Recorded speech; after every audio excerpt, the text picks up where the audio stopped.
How to fix CapCut Pro effects not showing.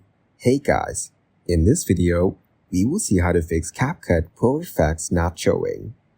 Make sure you have the latest version of CapCut Pro installed. Then, check for updates in your App Store and install any available updates. Here, close CapCut Pro completely and reopen it. Sometimes a simple restart can resolve temporary glitches.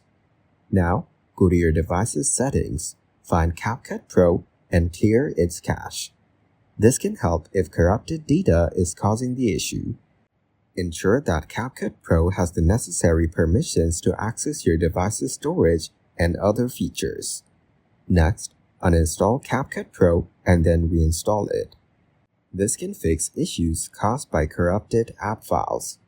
Make sure you have a stable internet connection, as some effects might require online access to load properly. Thank you guys so much for watching. I hope you got some value. See you in the next one.